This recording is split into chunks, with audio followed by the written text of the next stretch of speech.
Governor Tamilisai చేసిన ప్రసంగానికి ధన్యవాద తీర్మానంపై ఇవాళ అసెంబ్లీ మండలిలో చర్చ జరగనుంది. ఉదయం 10 గంటలకు ఉభయ సభలు వేరువేరుగా సమావేశం కానున్నాయి. దాంతో ఉభయ సభల్లో ప్రశ్నోత్తరాల కార్యక్రమాన్ని రద్దు చేసినట్టు అసెంబ్లీ కార్యదర్శి బులెటిన్ విడుదల చేశారు.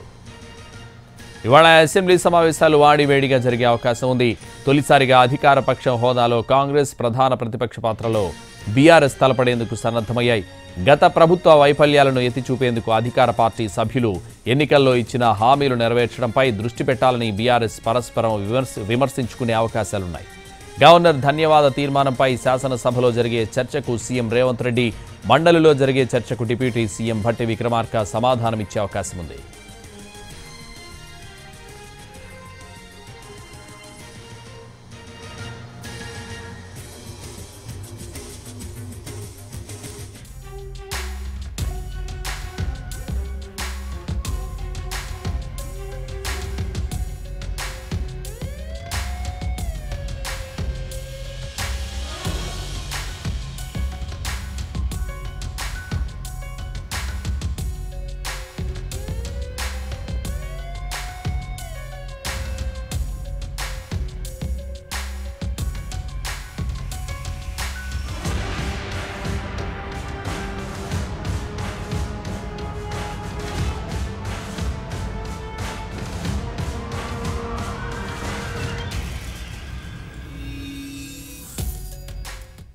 గవర్నర్ తమిళిసై చేసిన ప్రసంగానికి ధన్యవాద తీర్మానంపై ఇవాళ అసెంబ్లీ మండలిలో చర్చ జరగనుంది. ఉదయం 10 గంటలకు ఉభయ సభలు వేర్వేరుగా సమావేశం కానున్నాయి. ఇదే విషయానికి సంబంధించి మరింత సమాచారం మా ప్రతినిధి చారి లైవ్లో అందిస్తారు. చారి,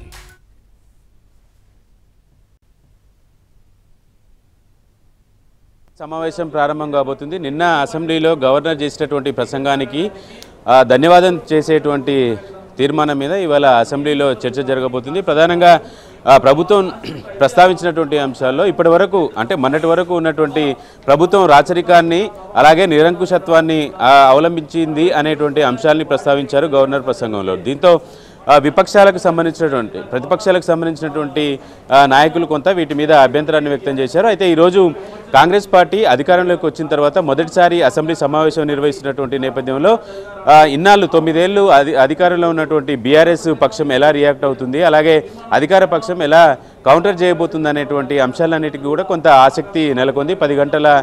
10 గంటలకి ఈ సమావేశం ప్రారంభమవుతుంది. మొదట కాంగ్రెస్ పార్టీకి సంబంధించినటువంటి సభ్యులు పరిగి రామ్మోహన్ రెడ్డి ఈ చర్చని ప్రారంభిస్తారు. దానికి కొనసాగింపుగా గడ్డం వివేక్ ప్రసంగం ఉంటుంది. ఆ తర్వాత బీఆర్ఎస్ పార్టీ నుంచి కేటీఆర్ ప్రసంగించబోతున్నారు. ఆ తర్వాత ఎంఐఎంకి, సిపిఐ పార్టీకి సంబంధించినటువంటి నాయకులు, బీఆర్ఎస్ నుంచి కేటీఆర్తో పాటు మాజీ మంత్రి తలసాని కూడా గవర్నర్ ప్రసంగానికి ధన్యవాదం తెలిపేటువంటి చర్చలో పాల్గొంటారు. ఆ తర్వాత అధికార పక్షం నుంచి సీఎం రేవంత్ రెడ్డి గవర్నర్ ప్రసంగానికి ధన్యవాదాలు తెలిపేటువంటి తీర్మానానికి రిప్లై ఇస్తారు. ఆ తర్వాత కౌన్సిల్లో కూడా సమావేశం ఇవాళ గవర్నర్ ప్రసంగం మీదనే ఉంటుంది కాబట్టి కౌన్సిల్లో కూడా సీఎం రేవంత్ రెడ్డి రిప్లై ఇవ్వబోతున్నారు.